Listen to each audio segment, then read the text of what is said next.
It's the lifeblood of our most important industries and key to the quality of life here in Florida. The water, which nourishes our tourism and feeds the agricultural interests, is under threat. In this edition of Behind the Headlines, we're going in deep, looking at our liquid assets. Beginning with water pressure. Guacamole-type algae is making its way into Southwest Florida waterways. As the summer beach season heats up, the outcry is boiling over. Here we are in this quagmire when it comes to water and politics, very much playing out in real life and jeopardizing what we consider clean water as a basic human right. Then miles down the coastline, a different view. Tourism officials would like to showcase the clean beaches, offering visitors a clear choice.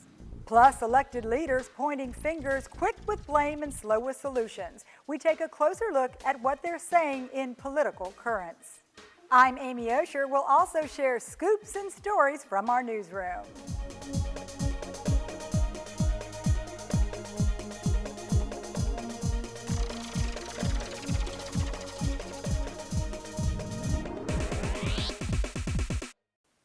I'm Amy Osher. Thanks for joining us. A perfect storm of conditions is eroding the area's image of pristine beaches. Lee County is one of a handful of coastal communities under a state of emergency, driven by day-glow green algae. The combination of excess rains, overuse of phosphates, and controversial water control is sending a tidal wave of problems from Lake Okeechobee to our coastlines. At a grassroots level, it's stirring passions. Hi, I'm John Heim. I'm a tourism worker on Fort Myers Beach, Florida, 32-year resident, co-founder of the Southwest Florida Clean Water Movement. We are a collection of concerned citizens about the health of our waterways. You know, we stand up for public health, we stand up for our children, we stand up for the waterways itself, the life in it itself. This is bigger than just us as an activism group. We're talking about a toxic blue-green algae. This is very, very, very harmful to humans. 2 times now in less than 1 year, we've been categorized into a state of emergency. We want to know what kind of chemicals are being discarded into the lake and into our rivers, where we know it's fertilizers, we know it's high in phosphorus levels, we know it's extremely high in bacterial levels. So what is it that we don't know? What we're seeing here is the side effects and negative effects of chemical-laden water, basically. We're having all kinds of chemicals back pumped into the lake, sent down our river, all the way down to our tourism sectors where it comes to Fort Myers Beach, Sanibel coastlines. We've never had the discharges happen in season, so that certainly happened through an El Nino cycle this year, which provided much rain during the months of January and February, to where the Army Corps felt that it had to discharge the water because they're afraid of the dike actually breaking. So the perfect storm was there. It hit season, number one. Number two, it had to become, one of those factors where it has to happen to us, in other words, as a society, for it to actually be real. And then you tie in the last ingredient to the perfect storm, which is the election coming up.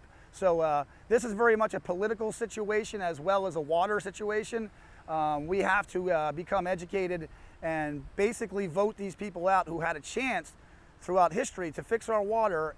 A lot of it has to do with failed policy, failed political realms when it comes to us as voters voting resoundingly at a 78% for Amendment 1, which pretty much had the language to buy the land south of Lake Okeechobee and do this correctly and send the water, clean back through the Everglades. Here we are in this quagmire when it comes to water and politics, very much playing out in real life and jeopardizing what we consider clean water as a basic human right.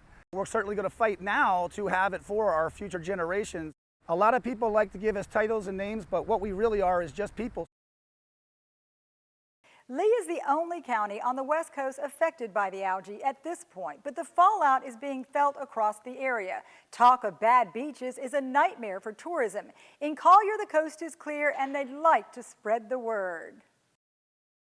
Miles south and a world apart, no sign of trouble on this beach in Naples. At his beach rental stand, it's business as usual for Sidney Hanson. Down here, we haven't had any calls or anything about it, so the beach is basically clean, and you should come out here and have fun all summer long. Images of yucky waterways polluting the airwaves sends a bad message for tourism. No one wants to get caught in the stink of bad beaches. We came to Fort Myers to vacation, and with the water quality being so poor around Fort Myers, that's why we ended up here. And in Naples, and we've been to Marco Island, and we went to Siesta Keys yesterday just finding clean water. Swim instructor Anna Pinault is teaching kids about safety. The algae bloom is not part of her lesson plan. I know the kids have heard a little bit about it, but so far none of the parents have really worried, and I wouldn't worry. I'd feel safe to swim at Loudermilk Beach. Most of the coast is looking good, picture perfect in fact. Those who can distance themselves from the troubled water are hitting the road. So really we're driving about 45 minutes to an hour every day just to find clean beaches. There's also the political currents to consider, the water quality being an ongoing concern for county leaders. It's now risen to higher levels. U.S. Senator Bill Nelson recently toured the area, and Governor Rick Scott repeated his call for help. I'd like Senator Nelson to show up. Okay, since he's been there, has he made sure the dike got repaired? No. Maintained? No. We need $850 million to fix the dike. The reason why we have the discharges is because the senator has not done his job to make sure the funding is there. We've done our part. If you go look since he's been in Congress, how much money the state has put up and how much money the federal government's put up. So he ought to show up and do his job. The long and short of it is, you've got to have land to the south. Number one, to store water, and number two, to cleanse water. And that's what I've said and encouraged the state officials, including the state legislature, that 75% of the people of Florida voted for amendment number 1 several years ago. The single biggest thing we can do to improve this situation is called the Central Everglades Planning Project. It's been hanging around for a long time without getting done. I was a couple months ago able to convince the chairman of that committee, Senator Inhofe, to finally agree to do it. It's in the water bill. The purchase of land both north and south of Lake Okeechobee to not only hold more water but to clean it. A suite of projects associated with that so that these discharges won't be as massive, and that when the water does come out, more of it will go south and it will be cleaner as opposed to what's going into the estuaries and then into the basins now. And our hope and our work is all focused on getting a vote and passage of it in September. So it would not be the final step, but it would be the single biggest step taken on this issue in almost 2 decades. Still to come, rising above the problem, riding a plume of water, a new way to enjoy the outdoors. Stay with us.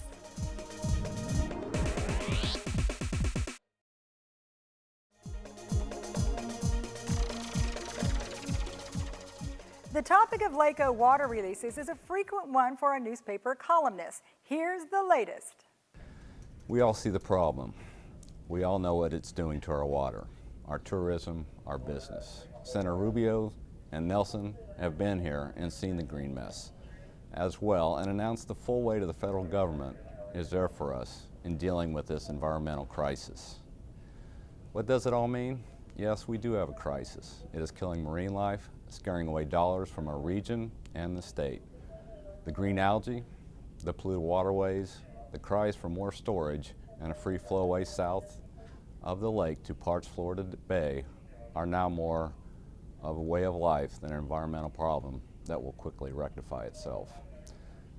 The news press has offered views from most environmental groups, from the South Florida Water Management District, from those directly involved with U.S. Sugar.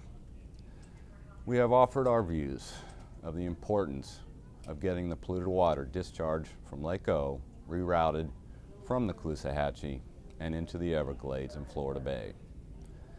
We have offered our view from 1,000 feet and the importance of various water storage and water filtering projects from Homestead up to the incredible restoration work along the Kissimmee River, changing the flow of water there before it reaches Lake Okeechobee, as well as the restoration of the floodplains there to take excess water and the return of wildlife. Governor Rick Scott has declared a state of emergency for the Caloosahatchee and its estuaries, as well as the St. Lucie estuary, because of the algae.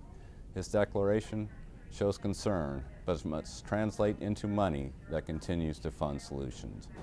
There is a water crisis that will not go away anytime soon. This is an environmental calamity with many moving parts, strengthening the Herbert Hoover Dike, continuing with current water projects, buying land north and south of the lake for more storage, and creating the flowway south to the Everglades are the only sure cures to restoring clean waterways and revitalizing tourism and business. We're going to stick around the newsroom a bit longer, going around the horn with some of our reporters to learn what's happening on the beat. Hi everyone, I'm Alex Glorioso, the political reporter here at the Naples Daily News, and as you probably all have seen by now, one of the congressional candidates for this year's race in District 19, which is taking over Representative Kurt Clausen's seat, including Collier and Lee counties, is businessman Francis Rooney. He's really been spreading the word about his business history through his commercials. He has spent, about $700,000 on commercials so far, and in them he talks a lot about how he can build walls and how he has a construction company, and part of that business is that he gets a lot of money in federal contracts.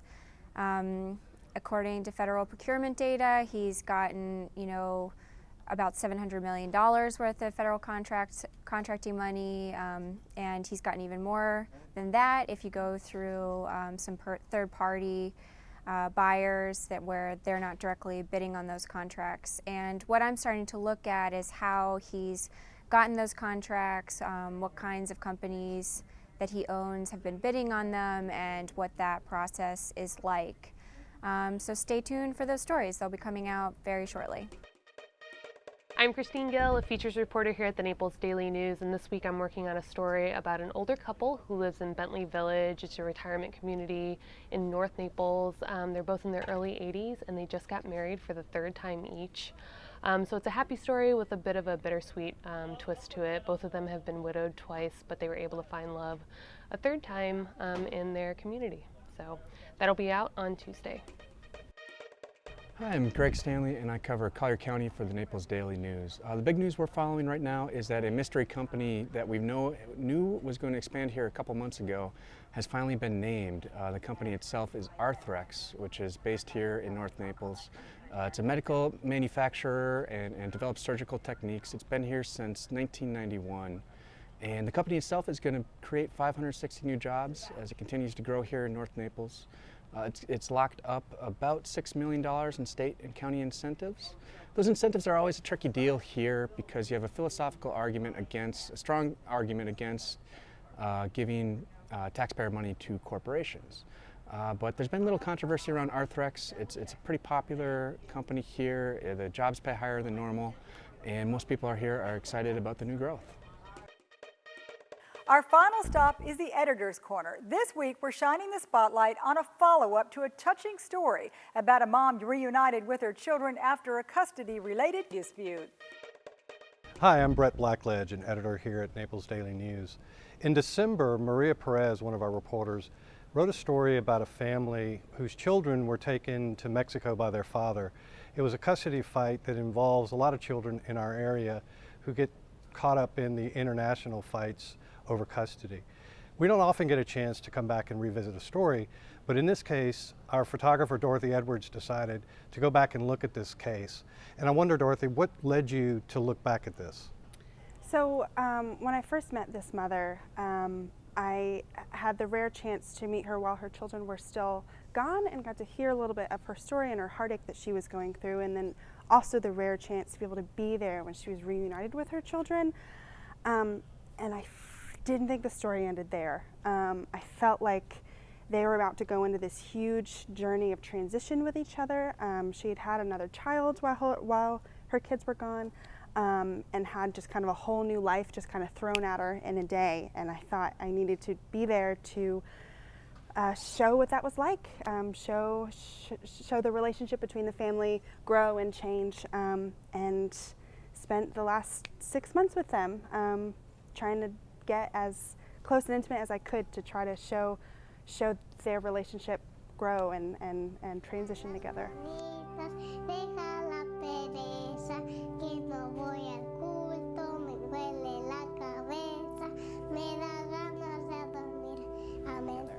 So what type of things did you get to see? I mean, what kind of access did you get to see?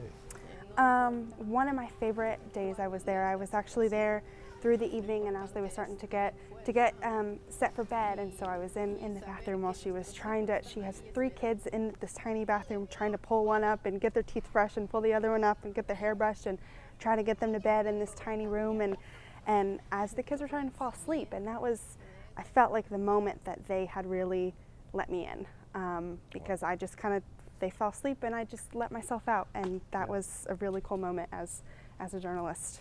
There's some great photos and a video that's available at naplesnews.com. Check it out. And we can't ignore the political conventions, kicking off with the Republicans this past week, then shifting to the Democrats. Our Brent Batten hit the trail, covering them both and sharing insights back home. Hi folks, Brent Batten with the Naples Daily News here in Cleveland, covering the Republican National Convention. I just want to remind everyone that next week I'll be in Philadelphia covering the Democratic National Convention. As you can imagine, a lot of the same issues will be in play there, and we'll be covering them. For instance, how will Bernie Sanders supporters react to the probable nomination of Hillary Clinton for president? What strategies will Florida Democrats employ to try to win Florida, this critical swing state? What other races on the ballot are Democrats concerned about as we head into November? We've just learned today that some of the speakers that will be addressing the Democrats in Philadelphia are former House Speaker Nancy Pelosi, Virginia Governor Terry McAuliffe, and former DNC Chairman Howard Dean. So be sure to tune in next week for my blogs, my videos, and my column in the Naples Daily News. In the meantime, here are some scenes that are playing out this week in Cleveland.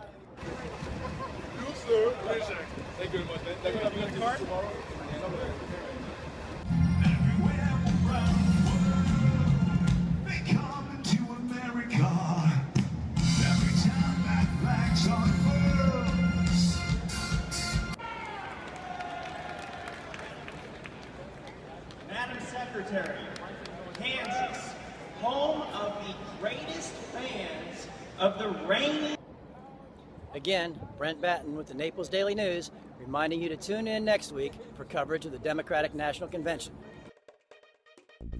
Coming up, they're a long way from home and treading water. These ladies came a great distance to Naples on their way to the Summer Olympics. How we figured into their travel plans, that's ahead and behind the headlines.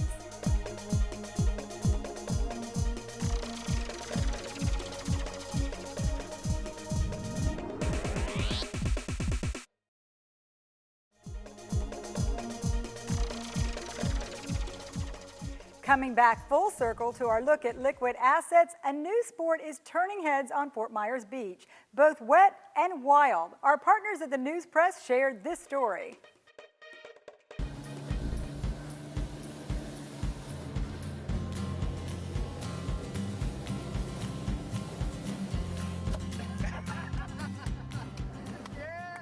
In general, especially once you get up in the air, you always want to keep a forward movement, so always move forward. Starting position, anytime you guys are just going into the water or you fall down, you want to roll onto your stomach. You're going to keep both legs straight out behind you like this, and you're going to propel yourself through the water, just like a swimming position, but you don't have to swim.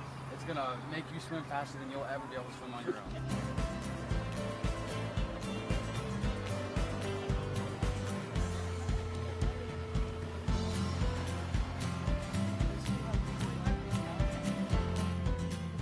I don't even know how to describe it. It did kind of feel like flying. It's cool just to be up that high and have control of where you're going with it.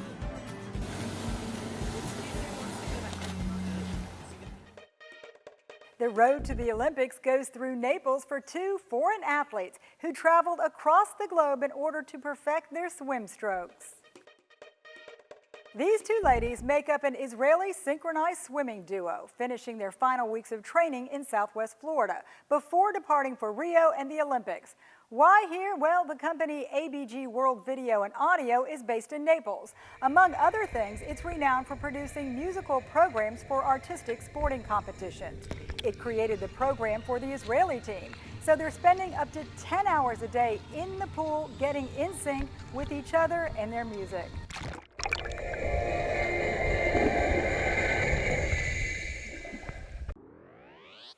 That'll do it for this edition of Behind the Headlines. If you haven't tried our new website, we invite you to check it out. Just log on to naplesnews.com. Along with all the daily news, you'll find a playlist of our shows. On the left-hand side under Quick Links, select Behind the Headlines. I'm Amy Osher. See you back here next week.